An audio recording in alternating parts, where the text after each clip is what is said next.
Welcome, everyone, and thank you for being here with us today. I'm Kelly Huang, CEO of Elucid, and first and foremost, I'm a scientist at heart. And in that context, I'm excited to moderate this webinar with Dr. Amir Ahmadi. We did have Dr. Jagat Narula also scheduled, but unfortunately, he is experiencing travel issues at the moment, so we do wish him smooth sailing from here on. Also, I'd like to thank FSCCT for inviting us to speak about high-risk plaque as a prognostic concept. As moderator of this session, my request that you all put questions in the Q&A, that little box that's at the bottom of your screen with the question mark in it. I'll be able to take those questions to Amir or take the ones related to Elucid.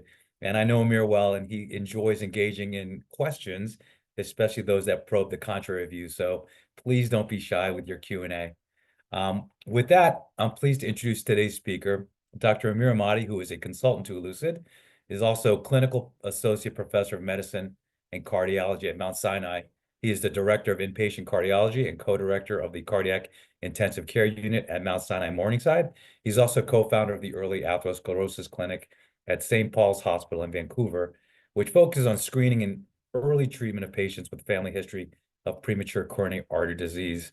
Dr. Ahmadi brings a unique perspective from, on one hand, treatment of acute cardiac events in the CICU, and on the other hand, prevention of events through the use of CT coronary angiography in the early detection and treatment of subclinical atherosclerosis in a personalized fashion.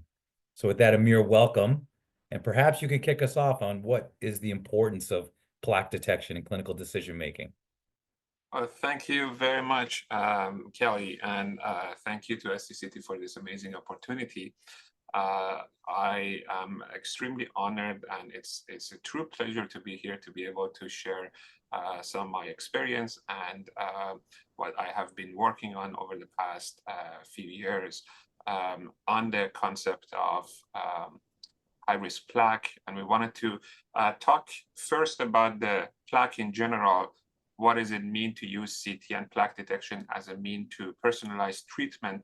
And then we move on to talk about the concept of high-risk plaque. I do truly miss my mentor and teacher in this webinar, Dr. Narula, who unfortunately couldn't be with us, but he's with us through his work that I'm going to present today. A lot of contribution about high-risk plaque is his work, and I hope that I could do justice in terms of presentation and discussion of the data that we are going to talk about. So regarding your, let me just share my screen. I have few slides to share here. Regarding the question that you asked, I want to take a step backward and before talking about the importance of plaque, kind of like have an overview of what we are really doing right now. In cardiology, what are the viewpoints that we have, and where plaque fits in terms of the step forward in direction of personalized care. So in terms of cardiology, we can think about the viewpoint of a prevention clinic, and we can think about the viewpoint of a person that works in CCU. With regards to the prevention clinic person, the doctor is trying to figure out how to prevent the first MI. In CCU, when we see patients, obviously, we try to manage them and stabilize them and make sure that the outcomes are great. But also, there is always this thought and question in mind that why did this happen? Why did this MI happen to this person? And the two questions of how to prevent and the focus on prevention and the focus on why did it happen in this specific person, they are not always in same line of thinking. There is quite a bit of disconnect between the two, and I will explain that disconnect. And I think the answer to that disconnect and the resolution of the disconnect is through learning more and rethinking pathophysiology, which involves plaque. So our current framework in terms of prevention of MI in cardiology office, and we want to be sophisticated, but we really do one of these 5 things. We either reassure the patient, we ask them to change their lifestyle, we start them on medical treatment. Sometimes we send them for further non-invasive testing that is really try to detect ischemia or obstructive disease, and other times we send them to invasive testing and potentially revascularization. We do the first 3 things based on the risk factors, and the next 2 things based on the symptoms. And what we are trying to do is to prevent MI or to relieve symptoms and improve quality of life. So our whole approach to cardiology with regards to coronary disease, the gateway to it currently in 2024 is based on risk factors and symptoms. And how we got there is historical. We had studies that looked at risk factors, and they showed very strongly that they're predictive of high-risk population. And that caused us to focus on risk factors and risk estimate scores. We had studies that look at symptomatic patients, and the events are more likely in symptomatic group than overall non-symptomatic group, and therefore we focus on symptoms. And we have studies that look at non-invasive testing and ischemia and presence of obstructive lesion that provides more risk, and therefore there was focus on ischemia and obstructive lesion. Problem is, these three things, symptom, risk factors, and obstructive lesions, are not that reliable. For example, in symptom, if we wanted to talk about it, only 1/3 of CAD presentations is going through the route of stable ischemic heart disease. And in 2/3 of patients, first presentation is death or MI. So symptom cannot be a reliable screening tool. With regards to risk factor, even though they are very good in predicting the population at risk in individuals, they don't predict each individual risk to the best possible way. This is a study that I think it's very smartly demonstrating that look at patients under the age of 50 that presented with their first MI, and there are 1,475 of them. And the question of the study was that if I saw this person few days before their MI, based on the guidelines at that time, which was 2013, how many of them could have detected as based on the risk factor that I would have started statin treatment? And it's appalling to see that the number of people with FH or diabetes is only 3% and 9%. The number of people in the intermediate risk group is only 18%. Another 18% in the borderline risk group, which us as physicians, we are not really that particular necessarily about starting medications. And a scary 52% belong to a low risk category that we don't recommend statins. So risk estimate scores could be also unreliable on a patient-to-patient screening tool. There are great things for population, but a lot of patients that come with MI, they fail this gateway of risk estimate score. So I was curious about that, and with our group and Dr. Muller that is basically cited here, we put together a study for the last 4 or 5 years at Mount Sinai, looking at consecutive cases of people that presented with type 1 MI that are under age of 65. And we looked at 300 patients of such condition. And the question was, putting both risk factor and symptoms, the two important gateways, keepers that we have in cardiology, into action. And the question was, if I saw them 2 days ago, 2 days prior to their first heart attack in my office, based on the symptoms and based on risk factor, could I have predicted something is going on, and could I have prevented the MI? So one is the statin indication. And as you can see here, 47% of people would have failed that screening tool, meaning that statin or imaging, further imaging would not be recommended in these people. And then in terms of symptoms, the scary 62% of patients will only have symptoms less than 48 hours prior to their presentations. And among that 62%, 54% in total will only have the first ever symptoms of chest pain at the day of their heart attack. So this tells me that if I rely on these two categories of things, which is risk estimate scores or symptoms, I'm missing a lot of people. And the Venn diagram between them, that is lower borderline risk or asymptomatic, is 32% of all patients that come with their first MI. And these are people that are not super young, they're less than age of 65. So what is the disconnect? We know that the rate of MI in various populations is higher in a high-risk group in terms of the risk factors, higher in the ischemic group compared to non-ischemic group, and higher in the symptomatic group compared to non-symptomatic group. The issue comes from the simple mathematics that the denominator of a low-risk group is much higher than the high-risk group, the non-ischemic group is much higher than the ischemic group, and the non-symptomatic group is much higher than symptomatic group. So even though they have these in a lighter color, they have a smaller piece of a pie.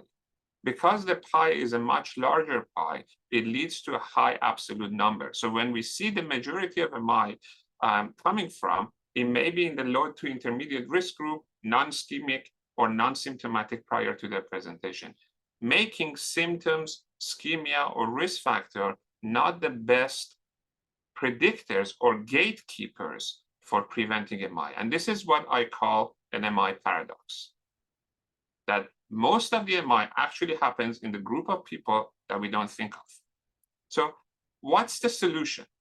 I think the solution is that we start going back to the drawing board, erase it one more time, and start thinking about pathophysiology. So the pathophysiology of MI, as everybody here knows, starts with a stable plaque that goes through progression, that the progression is literally a progression of a necrotic core that comes to the surface, is exposed to shear stress, and I'm going to go over this in more detail in a few minutes. And that causes a plaque rupture, and the plaque rupture causes an MI.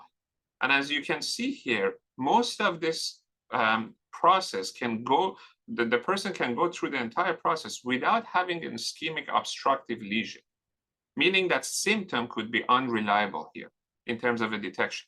And we know this pathophysiology, and it starts with a plaque, it ends with a plaque, with plaque progression being a key step in the middle.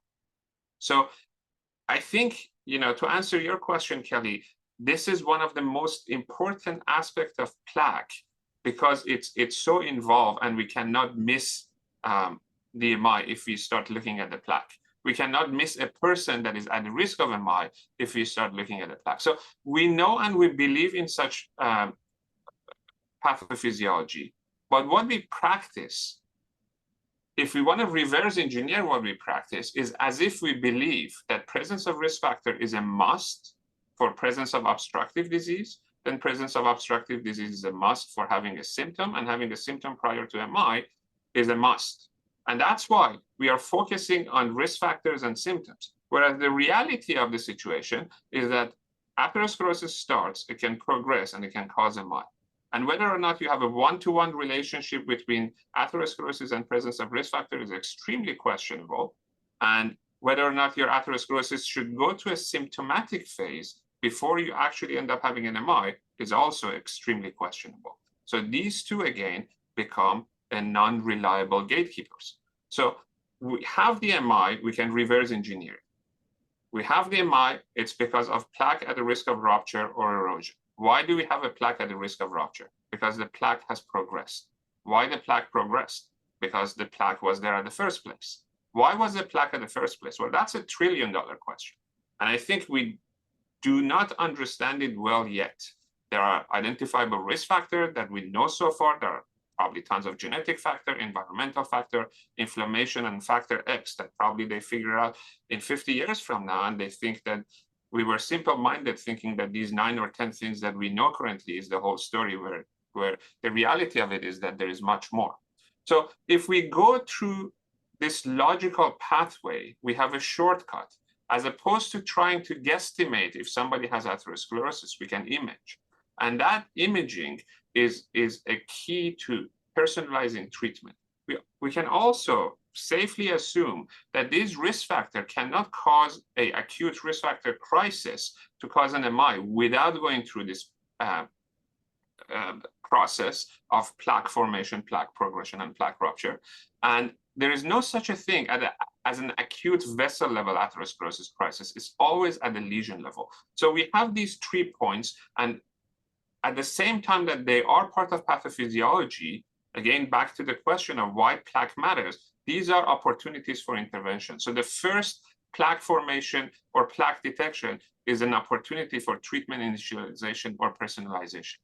Progression, despite of treatment, could be an opportunity for treatment intensification, further personalization. And if you have a plaque at the risk of rupture, and we're going to talk about it, maybe it's a clue to think about revascularization. And therefore, we learned from pathophysiology that atherosclerosis in the whole MI concept is a must, and overall plaque burden matters, and it increases the chance of risk. And we have tons of evidence in terms of why atherosclerosis is more important and more predictive of risk factors with regards to determining prognosis and a risk for plaque rupture and MI. And the most recent of which was published by Dr. Fuster group that showed that no matter what the risk factor is, the entire cohort, the low risk, intermediate, and high risk, what really determines the outcome is the amount of atherosclerosis. And not only the amount of atherosclerosis, but the progression of atherosclerosis, because it's a necessary and modifiable step between atherosclerosis and heart attack. And if you don't mind, I just wanted to touch very shortly on this importance of progression, and then we're going to go back to your other questions.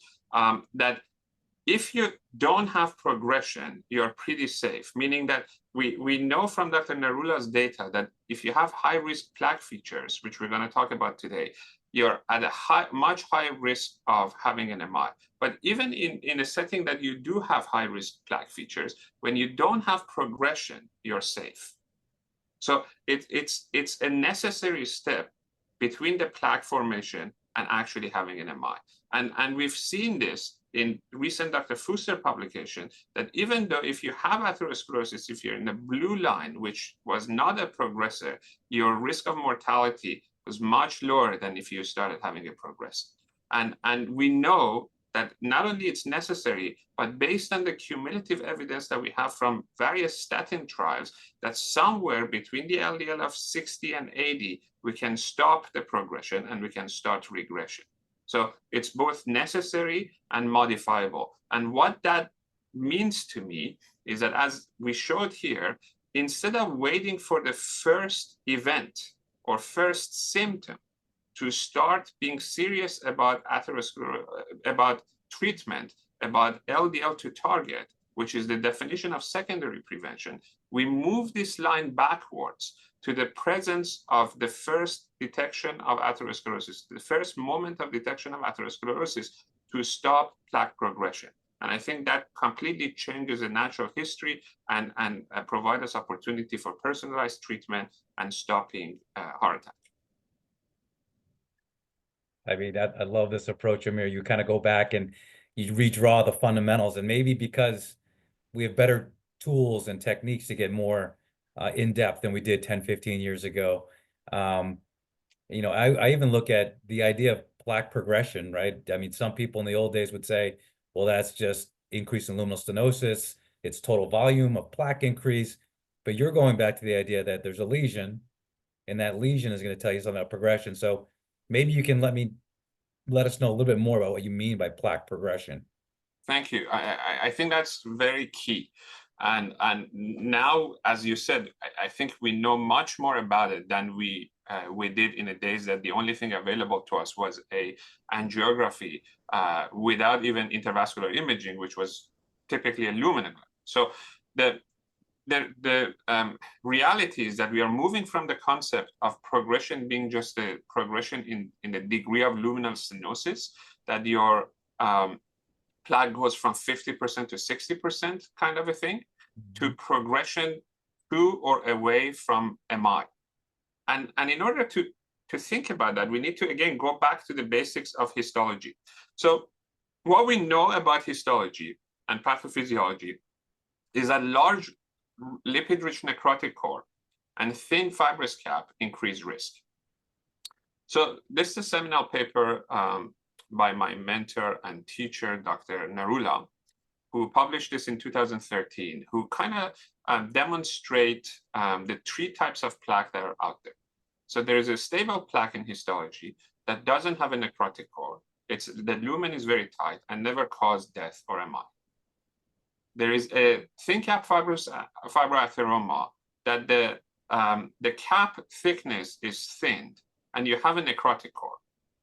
And you have a ruptured plaque. And the ruptured plaque, as you see, there's a thrombus here there is a necrotic core. It's very similar to the shape of this one, but this one went through a rupture. And when they looked at the plaque burden, what they found out is that the size of the necrotic core and the plaque burden matter. In a sense that when you look at the plaque rupture, most of them are more than 75% plaque burden. Whereas when you look at the TICFA, which is a precursor of a plaque rupture, that number was only 38.6%. As if these guys need to go through the maturation process and the thin cap becomes thinner and the necrotic pores becomes bigger, and therefore they're ready to rupture. And they proved that by doing this multivariate analysis that showed that when you have a cap thickness of less than 84, you are much less likely to have event compared to a cap thickness that is smaller, that is, for example, in this case, 53.5. And cap thickness of more than 84, you're actually in a safe zone, meaning that when the necrotic core goes closer and closer to the lumen and makes the cap thinner, you have a more risk for having a plaque rupture, and it makes sense from the pathophysiology standpoint. So the progression truly could be thought about the progression in terms of a morphology of the plaque more towards a plaque that is ready to rupture. And a regression, despite of either preserved lumen or even a little bit increase in lumen, to me means that your necrotic core gets smaller, your fibrous cap gets thicker, and you have a layer of calcification. And if you go from a 50% stenosis to a 60% stenosis, so be it.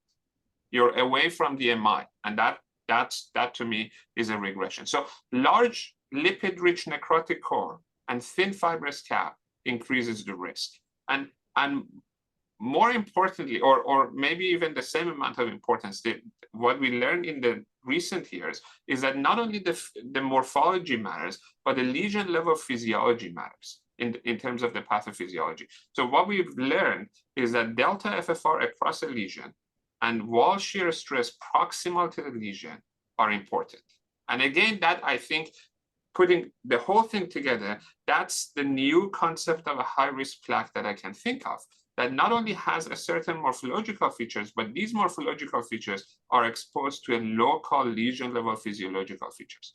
And I just wanted to review some of the work that has been done with regards to wall shear stress and delta FFR. So this is a very smart paper that is done by Dr. Habib Samadi's group that showed in a post analysis of FAME2 trial, this is all patients with FFR positivity.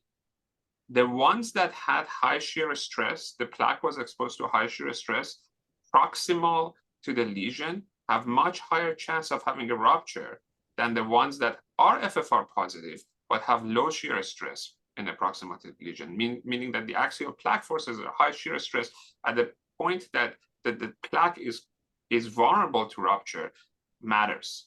And not only that, we see the beautiful data on the MRLA2 study that amongst all the features that we have, delta FFR CT across a lesion becomes the most important predictor of a culprit lesion leading to ACS.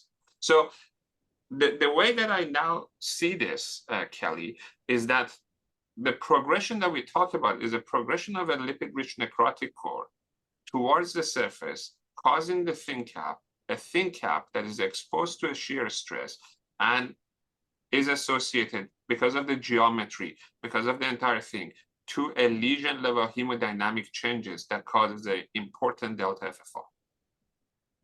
And when you put all of these concepts together, then you find yourself and every single plaque somewhere in the spectrum of stable plaque and an MI. And I think we should, as a field, we should move away from a binary concept of a high-risk plaque based on presence or absence of one or two features to a spectrum. That on one end, we have stability, and the other end, we have MI.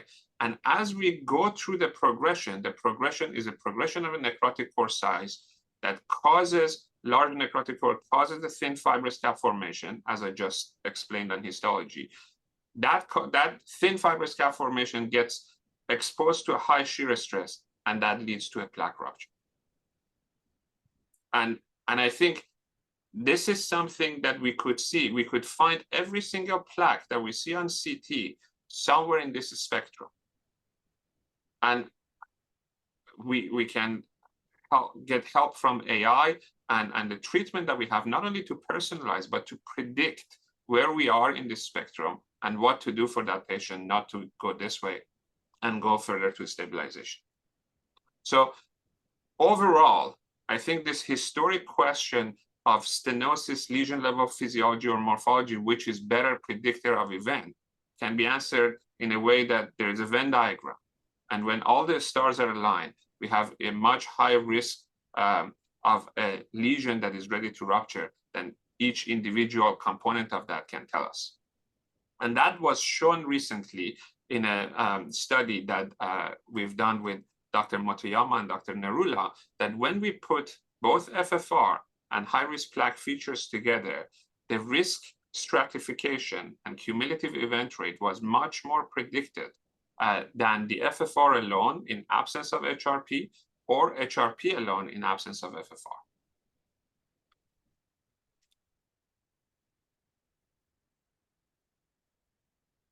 That's really interesting. I mean, it seems like you're integrating. It's in the field's been dancing around this, these three areas of anatomy, physiology, morphology for a while. I remember the days of looking at vulnerable plaques, and then it became, we'll talk about vulnerable vessels and vulnerable patients because we don't have a culprit lesion. And then, you know, more recently, you're seeing a lot about degree of stenosis, delta FFR, and you're introducing the concept of morphology and lipid-rich necrotic core. So maybe, you know, a little more on what's the relevance of this LRNC, this lipid-rich necrotic core? You know, what's the clinical applicability? And then more so, how do you kind of put this whole concept of those three Venn diagrams coming together where you are getting a picture of anatomy, morphology, and physiology in making a risk prediction and actually trying to treat patients differently based upon how those overlap? Wonderful question. So again, as I mentioned earlier on, I think we are due for redefining this whole concept as an actionable prognostic concept, meaning that we just don't say it. Right now, we just say that, oh, you know, there is a KDRATS 2P4 HRP. We are not entirely sure what to do. It's very non-specific. And truly it's binary, because the moment that we see bits and pieces of dark plaque, we are like, oh, there is a lipid-rich necrotic core and a little bit of a positive remodeling, we call it the HRP. If we don't see it, we don't call it. We have tremendous amount of information now and data that all of the things that are in this diagram matter. I don't think we can reliably identify fibrous cap thickness on CT, but we can, and I will talk about it, identify LRNC. We potentially can identify wall shear stress. We can identify wall positive remodeling. There are work on vessel wall inflammation, and there are possibilities of defining a lesion level delta FFR. So I think putting the whole thing together would be interesting, that we go from the current concept to a lesion level concept, which is very, very important, that we don't quantify this plaque morphological information at a vessel level or patient level only to draw conclusions. So it should be that, it should be the vessel and patient level, but it also should be particularly in lesion level, and I explain in a second why, to a quantitative concept, not a binary concept, and to a dynamic concept that can change not only with time, but with medical treatment. And it also, as I explained, is a marriage of lesion level physiology and morphology. So in this new risk stratification, what I think can go in this salad, if you want, and we need to use AI to see which one of them is a better predictor, or what kind of a model is a better predictor. There is an overall plaque burden and type. There is a QCA. There is the overall calcification, especially at the top and at the cap, the LRNC size, the minimum fibrous cap thickness, if we can get either through AI or other means to, or with advancement in the technology to get it on a CT, delta FFR or potentially PPG, wall shear stress, and the dynamic plaque change over time. And this is a concept of physiology, morphology, stenosis, progression and overall plaque burden. So it's quite different than what we currently have. And I wanted to go through these three things that I said here, the lesion level, the quantitative, and dynamic. So with regards to lesion level, you're right. I think the importance of the low attenuation plaque, if you want, or LRNC, lipid-rich necrotic core, or this whole necrotic core detection on CT is fading away a bit. And I want to go back to the history of it and where it came from. Why did we even get interested in it? And why is it, seemingly not as important in the most recent publications? So where it came from is from histology, as I just explained to you, that this is actually what happens at a lesion level in histology.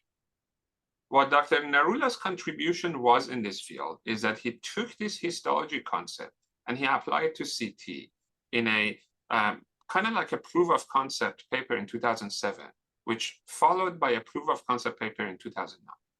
And I want to draw everybody's attention to the fact that these were lesion level concept. They are lesion level concept in histology, meaning that nobody goes and measures the whole necrotic core in the entire vessel. If a necrotic core happens to be in a particular lesion that comes close to the surface, that's where it becomes dangerous. That's where it becomes interesting.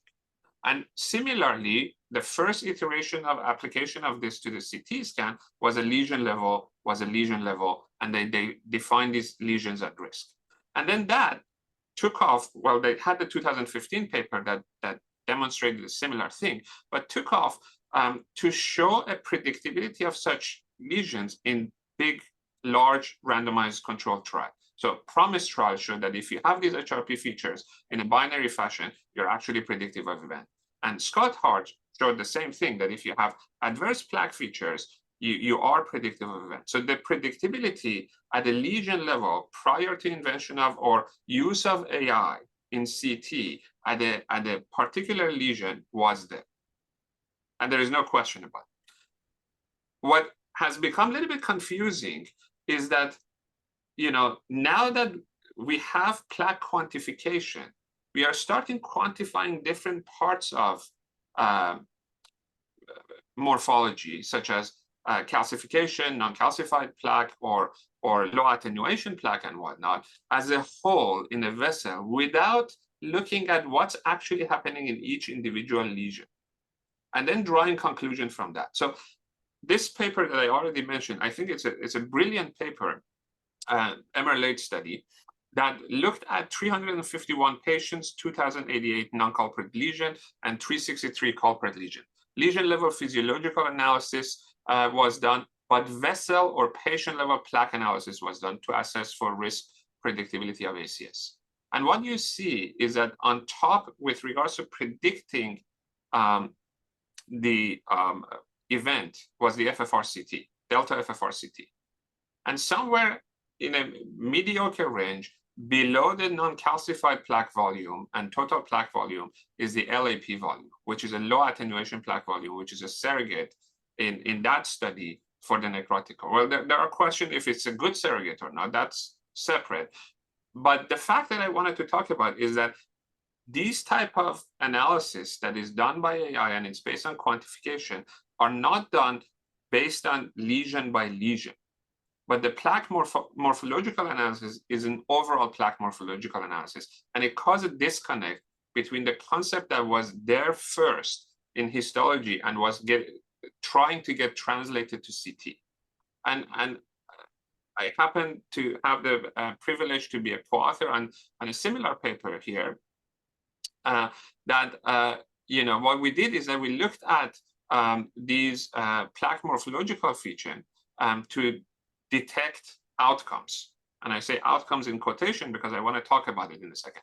And here, the resulting plaque volumes were adjusted for age, sex, hypertension, smoking status, type 2 diabetes, hyperlipidemia, and importantly, luminal stenosis and distal FFRCT and translesional FFRCT.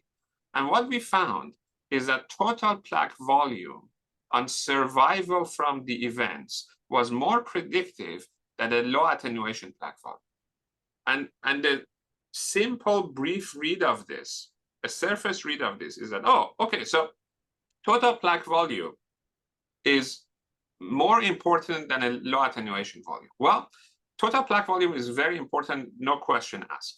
And it's a key to basically personalize a treatment and how aggressive we want to go. But aside from medical treatment, the fact that I know that the overall vessel has a lot of plaque in it doesn't give me any actionable item. But if I know that there is a particular lesion that has a large necrotic core, maybe on top of that medical therapy, I need to think about other things. So there is a potential actionability there. And going back to this particular paper, the events that we talk about, survival from the events here and here are not MIs. Remember that the whole thing about necrotic core and the plaque morphology was to predict plaque rupture and MI. And here, a lot of events are revascularization events. And not only revascularization events that are adjusted for delta FFR and stenosis. So that's why the conclusion of the paper says smartly, importantly, the events in our study are largely related to late revascularization owing to modest number of death and MI. Therefore, our findings may provide new insight into mechanism of residual angina beyond focality and anatomical stenosis and lesion-specific physiology. So basically, what they're saying is that what this paper shows has nothing to do with MI and predictability of MI, but that if you have a lot of plaque volume adjusted for delta FFR, you may still have angina, and you may end up with a revascularization. Now, whether that revascularization helped with anything, I'm not sure, because Carlos Collet beautifully demonstrated here that the best type of lesions with the abnormal FFR are the abnormal FFRs that have a focal drop rather than a slow drop. And I think if you correct for these and your total plaque volume is suggestive of a survival or lack of survival from event, and the event is revascularization, you're probably dealing with a scenario like this. In fact, that scenario has been shown here that in absence of focality, you're not going to get much optimal result post-PCI. So optimal result post-PCI are blue here. You have a concept of PPG. The higher the PPG, more focal the drop is. And you go here, and a lot of these blue points are when you have a focal drop. So revascularization just based on total plaque volume, I'm not entirely sure what it does for the patient. And we need to be very careful of not comparing a lesion level concept, which is a necrotic core, with an overall risk prediction of outcomes that is bunch of outcomes grouped together, such as death, MI, and revascularization, but was driven with revascularization, that something like a total plaque volume is predictive of. And I wanted to demonstrate this a little bit better with these clinical cases. So this is a pure example of what a overall basically atherosclerosis and plaque volume on a vessel level can do to us to confuse us. So as you see here, there is diffuse disease, and this is an example of Elucid software, the Plaque IQ software that detect different parts of the plaque. And what you see here is that you have bits and pieces of necrotic core, and we have a cross-section here that is a small necrotic core, but there are a lot of pieces and bits of necrotic core along the vessel. And it totals to this amount, 212 in the RCA, and overall necrotic core is 311. To me, this case is not particularly dangerous, even though the detected necrotic core in the wall is on a higher side. None of it is focal, none of it is coming close to the lumen. There is a good difference between the lumen and the necrotic core. And therefore, I'm not particularly worried about a potential rupture. Whereas in the second case, I have a probably 50, 60% stenosis. Is a long stenosis, is a soft plaque. But on a plaque morphological level, I have a huge necrotic core on a very local site that comes close to the lumen. Now, the funny thing is that the number is actually less than the previous one. So you have two cases. One, to me, is not particularly high risk. The other one is high risk. But your overall quantification of plaque shows that the lipid-rich necrotic core in this case is actually higher than this case. So you put this into AI model, the lipid-rich necrotic core becomes non-predictive of events. And I think that's when we have to be very cautious in interpreting these data as to what outcome they are predicting, and also whether or not the concept that we brought from histology is being respected or not. That's great. I always, wonder when we bucket death and MI with ischemia-driven revascularization. Those are very different, causes and effects. So that's fantastic. And of course, I love those two Elucid images where you can look at the LRNC, and in that case, not a lot of calcium in those patients. So I think, I'm going to try to wrap some of the theme of some of these questions I'm seeing from the audience is just how can, CT help us take one or a few steps forward towards that personalized care that you're talking about in a more efficient way of treating coronary artery disease? I think that's a great question. I think I actually think that this is kind of like in line with what I was going to talk about. So I talk about this quantitative aspect that I think feeds into the importance of personalized care. So, and then I'll go back to your question in a second. So what we have currently is a model that is based on risk factor and symptoms. And we talked about the fact that it doesn't really work. Like there is a lot of potential failure for it. What we are thinking that we are going through is a paradigm shift that is based on plaque. And if you don't have plaque, you can do those reassurance and lifestyle modification that we do. If you do have plaque, it's a medical therapy, but it's not just an optimal medical therapy, it's a personalized optimal medical therapy. And if you have these high-risk features that we talked about, both on physiological and morphological level, there is a potential for revascularization that needs to be studied, needs to be tested in a randomized controlled trial in prospective fashion. But I think there is a potential hypothesis out. And we want to do personalized medicine, which to me is a treatment of a patient based on the personalized need or medical condition that stops, attenuates, and reverses the process with minimizing over-treatment and under-treatment. And in order to do that, it's extremely important to know what we are measuring.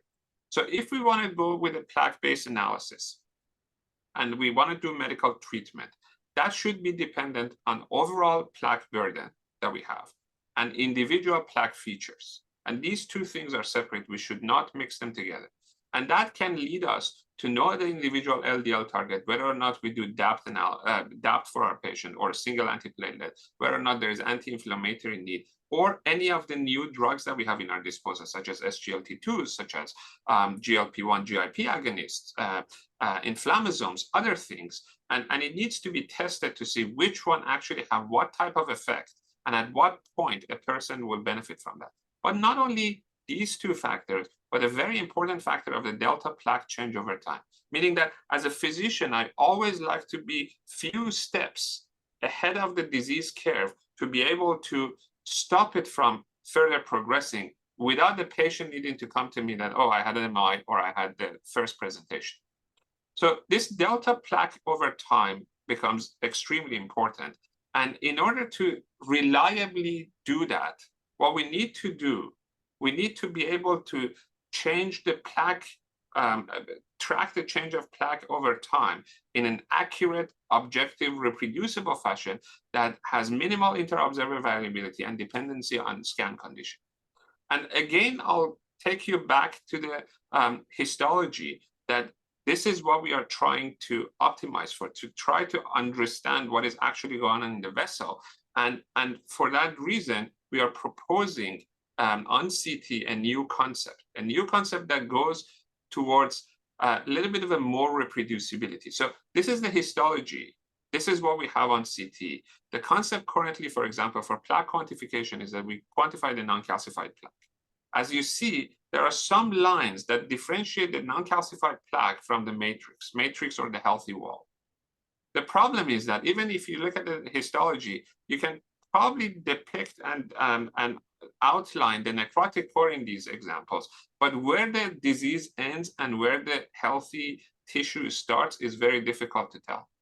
So with a little bit of a dose of humility, we go to a concept of a non-calcified matrix, which is a non-calcified plaque plus the healthy wall. So I'm not going to differentiate what's going on. I'm going to just call this whole thing a matrix. And the reason that that's important is going back to that delta plaque change over time. Because whatever the change is going to be is not going to be because of some arbitrary line distinction between the healthy and unhealthy, would be because of a growth or regression on the plaque that is there.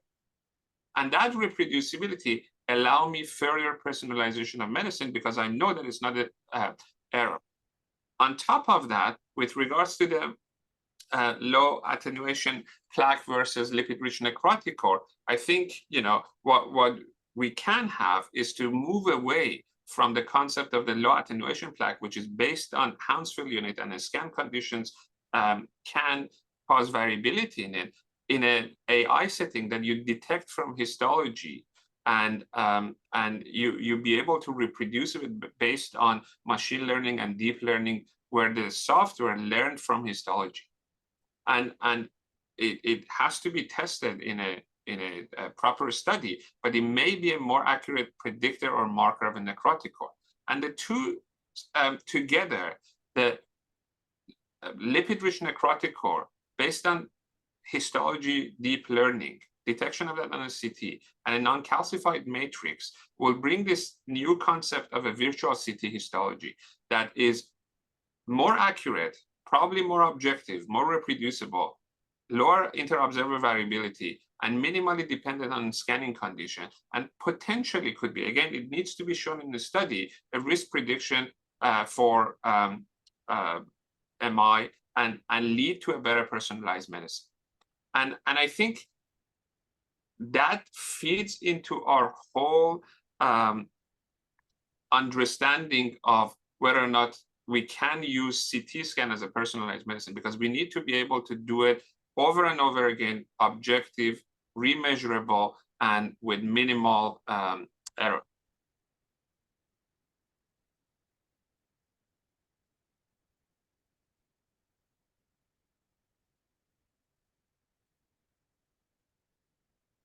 That's great, Amir. We got some good questions to get to, but I want to see if you have any final thoughts, and I can bring up some folks' questions. Of course, just to wrap it up, I think we went through this new look at high-risk plaque that is not just a couple of features, it's quantitative. It is basically a lesion level concept. And the last thing that I want to talk about is that it's dynamic and it's actionable, meaning that we talked about these features. Presence of these features will push us this side of the spectrum with potential for heart attack. Absence of them or a reverse of them will push us this way to the stabilization. Any plaque that we find on a CT scan is somewhere in this spectrum. And our job with medical therapy is to push them towards the stable side. Now, I think understanding that is important, that it's a dynamic process, that is not just one absolute concept in one point in time. The other thing is that we potentially have the capability to look at a concept of time in this, which was not done before, that you have a time to stabilize and you have a time to event. And the time to stabilization, again, I think in the next few years, AI can help us do that with use of medical therapy, without use of medical therapy, on natural progression of disease, so on and so forth. That if your T2S, time to stabilization, is shorter than potential time to event, your medical therapy is safe. And if your T2S to T2E ratio is that T2E is shorter, that you are somewhere here in the spectrum, you may need to consider revascularization for prevention of MI. I think that's a big say, but I think it's an interesting concept that we can work on and see if we can predict things more granularly and start, looking at studies that look at the MI prevention, not just based on one or two features, but based on accumulation of these features and what we learned based on machine and deep learning. So on the separate side of this diagram that I just went, I think we have the lesion level physiological measure, high risk features that can guide us to revascularization. We have to be very careful why we are revascularizing. If it's for symptoms, it's probably more lesion level physiological measures, as I showed by the data from Dr. Colette and others.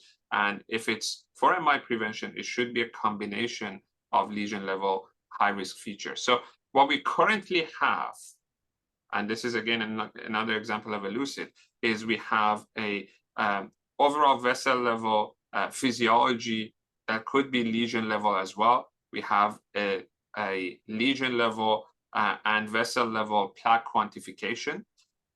But what I'm really hoping and dreaming is to put the whole thing together and be able to guide our treatment in a way that we say, okay, the lesion here, the lesion here, the lesion here, and the lesion here.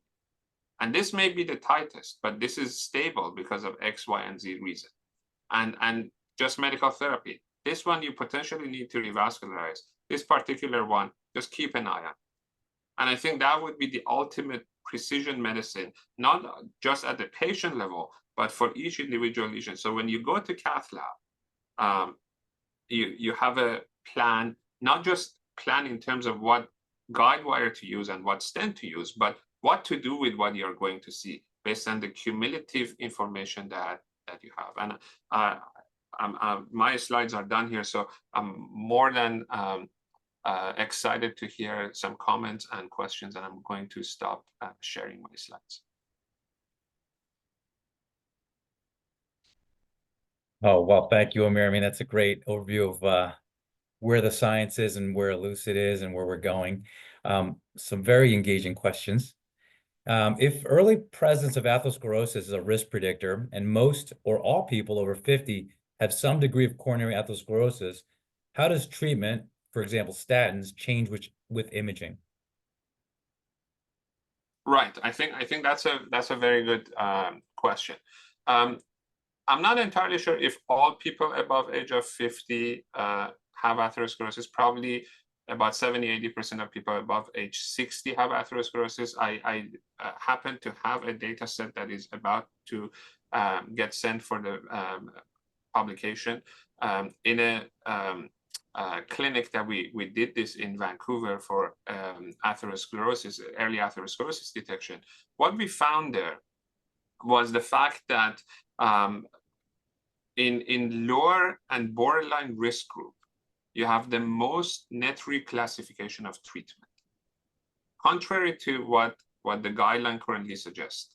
And I wish I had the data to show you right now, maybe hopefully in the paper in the next couple of months. But what it shows is that I think the screening for just presence or absence will be actually much better on a lower to borderline risk group, on a younger individual, maybe 35 if they have a family history, maybe 40, 45 otherwise, because it's really a toss of a coin in that particular